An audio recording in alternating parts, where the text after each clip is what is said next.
नमस्ते बच्चों, एक बार पुनः आपका स्वागत है लॉकडाउन पाठशाला बाय डी सी रामगढ़ में। उम्मीद है आप सब परीक्षाओं की तैयारी में लगे होंगे। बोर्ड की परीक्षाएं सर पर हैं। मई के महीने में संभावित है कि मई के महीने में परीक्षाएं मैट्रिक और इंटर दोनों की शुरू हो जाएंगी। डेट शीट आ चुका है, आप जोर शोर से तैयारी में लगे होंगे। आज हम परीक्षाएं कैसे लिखें इस विषय पर चर्चा करने वाले हैं। कई तरह के सुझाव आपको दिए जा रहे होंगे। इसी के क्रम में मैं एक सुझाव के साथ उपस्थित हूं।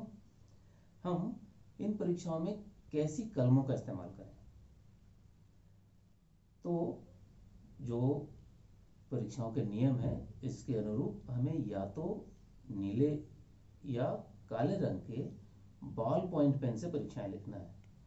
किसी भी सूरत में हमें स्याही वाली नीब वाली कलम या जेल पेन का इस्तेमाल नहीं करना है।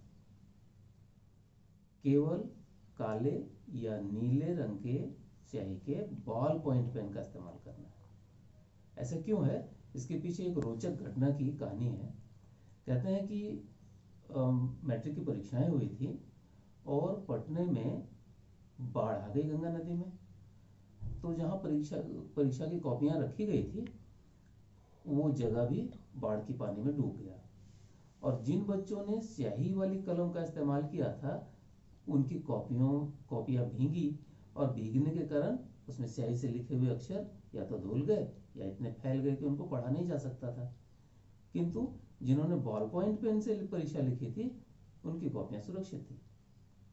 तो शायद तभी से बॉल पॉइंट पेन से ही परीक्षाएं लिखने का चलन शुरू हुआ और आज ये मैंडेटरी हो गया है।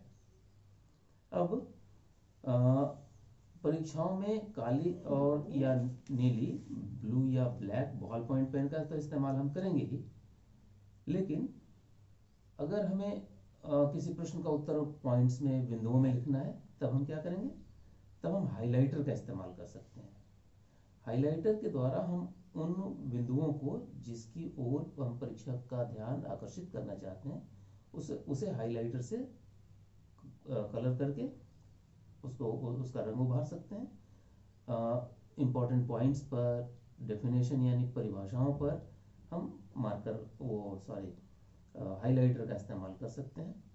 अगर किसी कारणवश हाइलाइटर उपलब्ध नहीं हो तो ऐसे विशेष बिंदुओं, पॉइंट्स और परिभाषाओं को अंडरलाइन कर देंगे। अगर हम नीले रंग के कलम से परीक्षाएं लिख रहे हैं तो काले रंग की कलम का इस्तेमाल करके उसको अंडरलाइन कर सकते हैं, या नीले रंग का भी सेम कलर के कलम से भी उसको अंडरलाइन कर सकते हैं।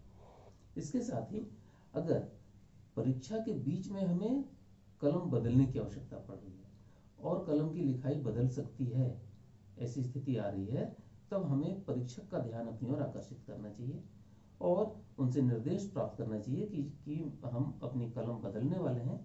तो ऐसी सूरत में हमें क्या करना चाहिए और परीक्षक के निर्देश का पालन हमें करना चाहिए।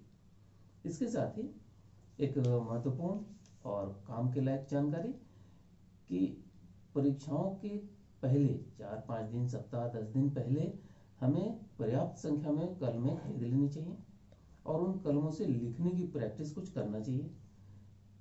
इसके दो फायदे हैं।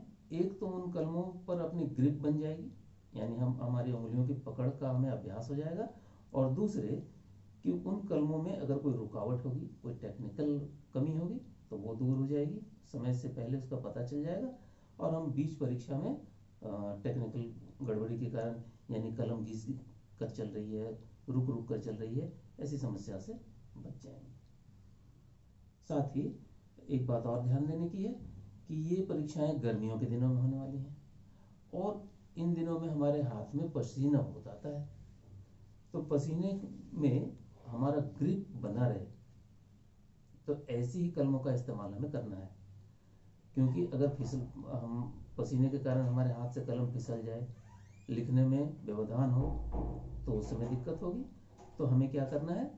ऐसी कलमें खरीदनी है, ऐसी कलमों का इस्तेमाल करना है कि हमारी ग्रिप यानी पकड़ अच्छी रहे। साथ ही मुलायम सूती कपड़े का रुमाल अवश्य रखेंगे। इसका फायदा होगा कि जब भी हाथ में पसीना आए या कलम में फिसलन महसूस हो, तुरंत उसको पोंछ कर साफ करेंगे और कल अपनी लिखाई जारी रखेंगे। तो मोटे तौर पर हम परीक्षा में कैसी कलम का इस्तेमाल करेंगे और कैसे इस्तेमाल करेंगे, इस पर हमने चर्चा की। उम्मीद है कि आप बिंदास भाव से बिना टेंशन के परीक्षाओं की तैयारी कर रहे होंगे। काफ़ी सारा समय भी मिला है परीक्षाओं की तैयारी के लिए, तो जमकर तैयारी करिए, योग करिए, प्राणायाम करिए और दिन रात मेहनत में लगे रहिए। शुभकामनाएं। उम्मीद है आप परीक्षा में अच्छी सफलता प्राप्त करेंगे।